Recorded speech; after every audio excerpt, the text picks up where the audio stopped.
Apakah standar kita sesuai dengan kehendak Tuhan? Ikuti terus pelajaran hari ini agar kita dapat mempelajari pelajaran ini bersama-sama. Sebelum kita lanjut, mari kita nyanyikan lagu yang berjudul Ku Bersuka Sebab Bapa Kita.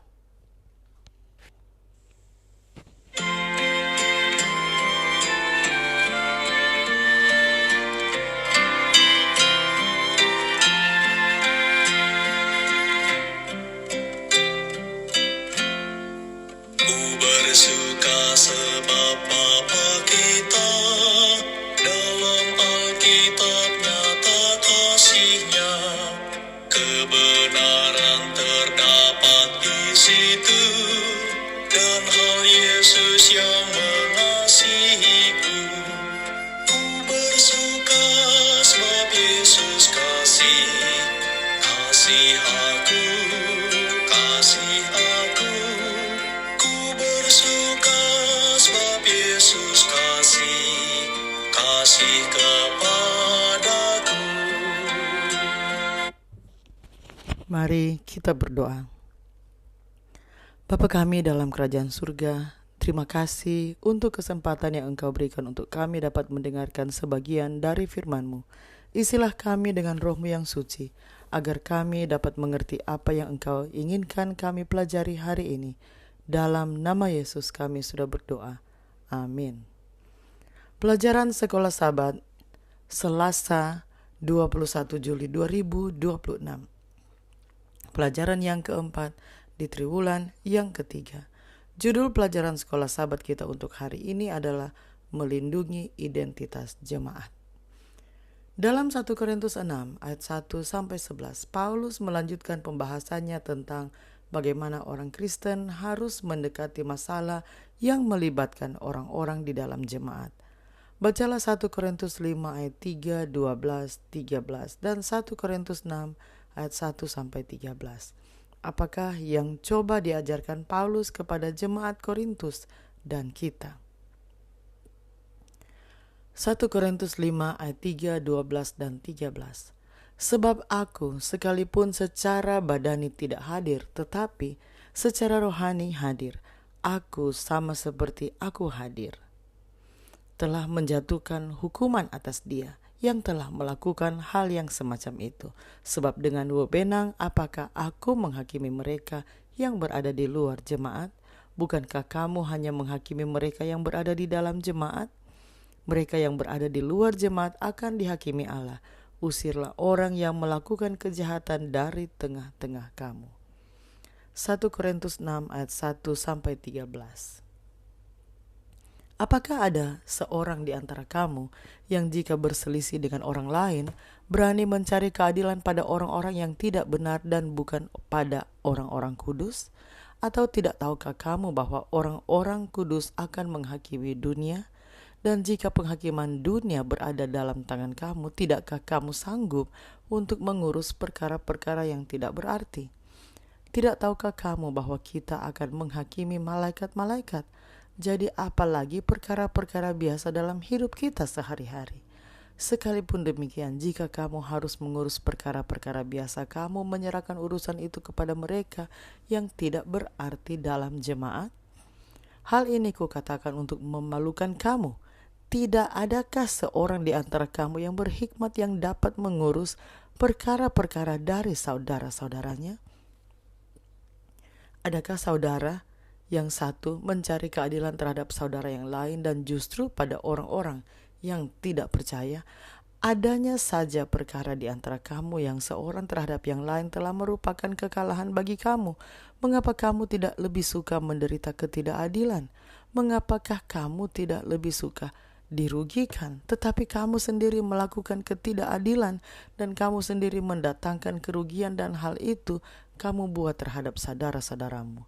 Atau tidak tahukah kamu bahwa orang-orang yang tidak adil tidak akan mendapat bagian dalam kerajaan Allah?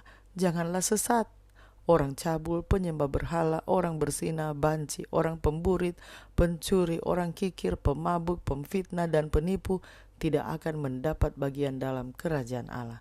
Dan beberapa orang di antara kamu demikianlah dahulu, tetapi kamu telah memberi dirimu disucikan, kamu telah dikuduskan, kamu telah dibenarkan dalam nama Tuhan Yesus Kristus dan dalam roh Allah kita.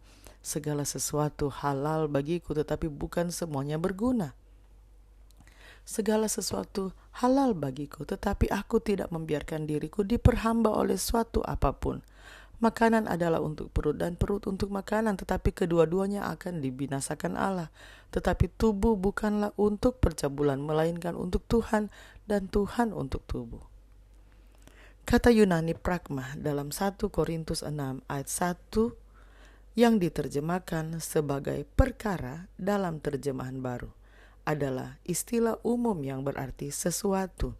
Di sini ini merujuk pada masalah hukum. Penting untuk diingat bahwa 1 Korintus 6 ayat 1-13 tidak merujuk pada kasus pidana. Wewenang pengadilan sipil untuk masalah pidana ditegaskan dalam Roma 13 ayat 1-5. Paulus membahas kasus litigasi tepat setelah kasus percabulan, sama seperti yang dilakukan Musa dalam Ulangan 22 ayat 22-24. Ini menunjukkan betapa cara Paulus menangani masalah di jemaat didasarkan pada kitab suci. Fakta bahwa kasus dalam 1 Korintus 6 ayat 1-11 diapit oleh perikop-perikop yang membahas percabulan mungkin menunjukkan bahwa perkara dalam 1 Korintus 6 ayat 1 juga menyangkut percabulan. Kita tidak tahu pasti apa kasusnya, apakah itu masalah perdata kecil seperti sengketa properti atau masalah seksual.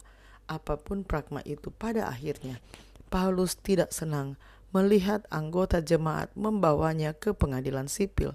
Tidakkah mereka sebagai saudara dan saudari Kristen dapat menyelesaikannya di antara mereka sendiri daripada membawa masalah itu ke hadapan orang-orang yang tidak benar? Mungkin juga seperti yang beberapa orang duga bahwa para pihak yang bersengketa dalam 1 Korintus 6 ayat 1 adalah ayah dan anak dari 1 Korintus 5 ayat 1. Bagaimanapun tidak perlu memahami masalahnya untuk memahami intinya. Paulus peduli tentang identitas jemaat sebagai komunitas Kristen seperti yang dilihat oleh orang luar. Orang Kristen tidak seharusnya membuka aib di depan umum, 1 Korintus 6 ayat 6. Mereka juga tidak boleh menggunakan cara-cara sekuler untuk menghakimi masalah internal. Di dunia Romawi, individu dengan status kekayaan atau fungsi politik yang lebih tinggi cenderung diistimewakan di pengadilan. Sebaliknya, orang Kristen harus melakukan penghakiman seperti Kristus dan membedakan diri mereka dari standar sekuler. Pikirkan tentang daftar kejahatan yang disebut Paulus dalam 1 Korintus 5 ayat 10 dan 11 dan 1 Korintus 6 ayat 9 dan 10. Mengapa ia mendaftarkan dosa-dosa seksual bersama dengan dosa-dosa lain seperti penyembahan berhala, pencurian, keserakahan, dan pemerasan? 1 Korintus 5 ayat 10 dan 11. Yang aku maksudkan bukanlah dengan semua orang cabul pada umumnya dari dunia ini, atau dengan semua orang kikir dan penipu, atau dengan semua penyembah berhala, karena jika demikian kamu harus meninggalkan dunia ini.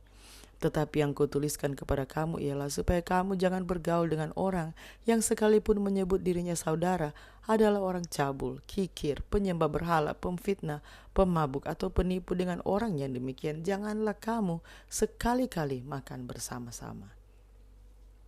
1 Korintus 6 ayat 9 dan 10. Atau tidak tahukah kamu bahwa orang-orang yang tidak adil tidak akan mendapat bagian dalam kerajaan Allah?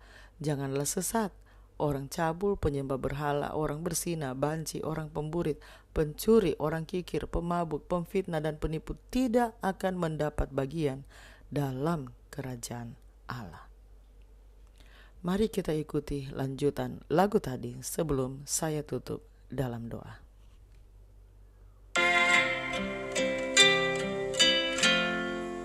Meski ku lupa Yesus dan sesat, Dia tetap mengasihiku sangat. Kembali pada Tuhan ku rindu, karena ingat Dia mengasihiku. Ku bersuka sebab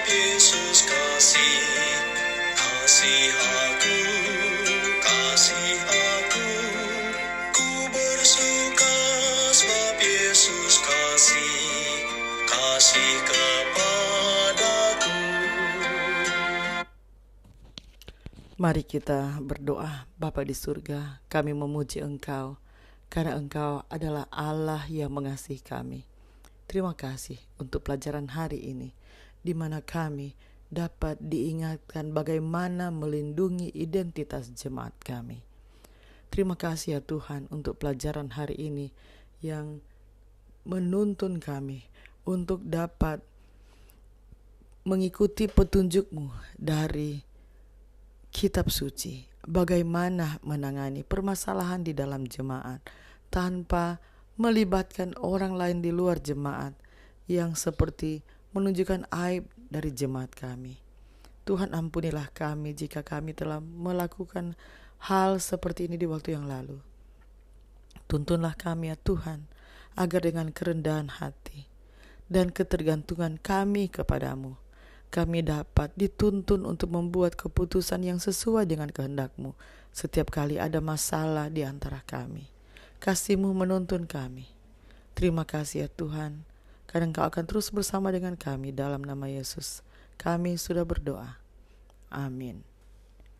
Demikianlah bacaan pelajaran Sekolah Sahabat Selasa 21 Juli 2026. Sampai bertemu di bacaan pelajaran Sekolah Sahabat selanjutnya. Tuhan memberkati.